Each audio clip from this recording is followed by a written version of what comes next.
नमस्कार विद्यार्थी मित्रों, कैसे हो। हिंदी का अभ्यास शुरू करते हैं। काव्य 5 हमने समझ लिया। आपने इसका अभ्यास भी अपनी पक्की कॉपी में लिख लिया होगा। अगर नहीं लिखा है तो आज सबसे पहले अभ्यास लिखना। आज स्वाध्याय समझते हैं। तो स्वाध्याय का प्रश्न 1 है। प्रश्नों के उत्तर लिखिए।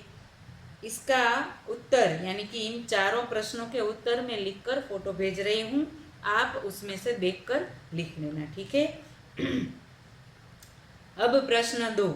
कोष्टक में जो शब्द समानार्थी नहीं है उन पर घेरा कीजिए और समानार्थी शब्दों का वाक्य प्रयोग कीजिए। प्रश्न 2 आपको अपने आप लिखना है। मैं समझा देती हूँ, फिर लिखना है, ठीक है। आपको 4 कोष्टक दिए गए हैं। सबसे पहले आपको अपनी पक्की कॉपी में प्रश्न 2 की सूचना लिखकर इन 4 कोष्टकों को बनाना है और इनके अंदर जो शब्द दिए गए हैं उन शब्दों को लिखना है। कोष्टक में आपको रंग नहीं भरने हैं, बराबर। पेंसिल से कोष्टक बनाकर उसमें शब्द लिख लेना। अब क्या करना है, तो सभी कोष्टकों में 4-4 शब्द दिए गए हैं। आपको उन शब्दों को पढ़ना है और उनमें से एक शब्द ऐसा है जो समानार्थी नहीं है। 3 शब्द समानार्थी है, एक शब्द ऐसा है जो समानार्थी नहीं है। उन शब्द पर आपको घेरा करना है, ठीक है, पेंसिल से। फिर बाकी के जो 3 शब्द हैं उन तीनों शब्दों के आपको वाक्य बनाने हैं। एक कोष्टक में एक शब्द पर घेरा करना है, बाकी के 3 शब्द के 3 वाक्य बनाने हैं। उसी तरह दूसरे कोष्टक में भी करना है। एक शब्द जो समानार्थी नहीं है उस पर घेरा करना है और बाकी के 3 शब्दों के वाक्य बनाने हैं। तीसरे और चौथे कोष्टक में भी इसी प्रकार से करना है। तो आपको कुल वाक्य कितने बनाने होंगे? 12, ठीक है। अब मैं इन चारों कोष्टकों में कौन सा शब्द समानार्थी नहीं है ये बता देती हूँ, इसलिए आप समझ जाओगे। तो जो पहला प्रश्न है, पहला कोष्टक है, उसमें पैर शब्द है, यह समानार्थी नहीं है। पंथ, राह और रास्ता ये 3 समानार्थी शब्द है। पैर शब्द समानार्थी नहीं है तो आपको पैर पर घेरा बनाना है और उसका वाक्य नहीं बनाना है। बाकी के 3 शब्द के वाक्य बनाना है। दूसरा कोष्टक है, उसमें है कांटा, ये समानार्थी नहीं है। कुसुम, पुष्प और फूल ये तीनों समानार्थी शब्द है, ठीक है। तो कांटा पर घेरा बनाकर इनको छोड़ देना है।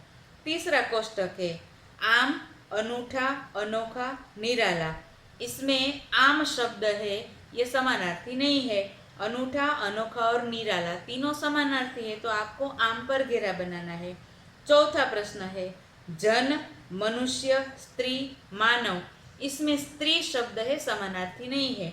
जन, मनुष्य और मानव ये 3 समानार्थी है तो इन तीनों का आपको वाक्य बनाना है, ठीक है। आप 12 वाक्य बनाएंगे। अब आपको ध्यान में क्या रखना है, तो सभी वाक्यों को आपको एक समान नहीं बनाना है, सभी अलग अलग बनने चाहिए। माने पंथ का वाक्य बने, राह का वाक्य बने और रास्ता का। तीनों वाक्यों को आपको अलग अलग बनाना है। एक ही वाक्य में यही शब्द आए ऐसा आपको नहीं करना है। पंथ है तो ये दूसरा वाक्य है, राह है तो ये भी पंथ का जो वाक्य है वह नहीं होना चाहिए, बिल्कुल अलग ही वाक्य बनाना है।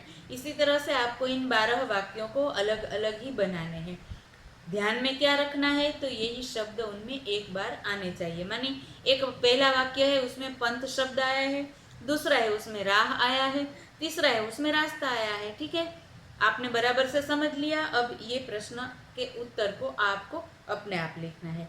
अब क्या करना है, तो अब मैं आपको व्याकरण लिखकर इसकी फोटो भेज रही हूँ, समानार्थी विरोधी लिखकर। तो इसके आधार पर सिर्फ आप फोटो में से देखकर आप अपनी पक्की कॉपी में व्याकरण लिखना। स्वाध्याय समझ में आ गया, व्याकरण लिखना है ये भी समझ में आ गया। अब क्या करना है, तो भाषा सज्जता में जो संवाद दिया गया है, प्रियंका बोलती है, मीना बोलती है, और वो जो बोल रही है, इन सब संवादों को आपको लिखना है अपनी पक्की कापी में। ध्यान में रहे कैसे लिखना है, तो पहले आपने पूरा स्वाध्याय लिख लिया, फिर व्याकरण लिख लिया, फिर भाषा सज्जता का जो संवाद है, सिर्फ आपको संवाद लिखना है, ठीक है, संवाद। अब आप बताइए जो आता है वह आपको नहीं लिखना है, सर सिर्फ संवाद लिखना है। अगले तास में हम ये संवाद क्या कहता है, संवाद में हमें क्या ध्यान में रखना है, क्या सीखना है, ये सीखेंगे, तभी इसके बाद जो दिया गया है वह हम समझेंगे, ठीक है। अब आपने गृह कार्य बराबर से समझ लिया है। आप अपनी पक्की कापी में स्वाध्याय, व्याकरण और भाषा सज्जता का संवाद लिखेंगे।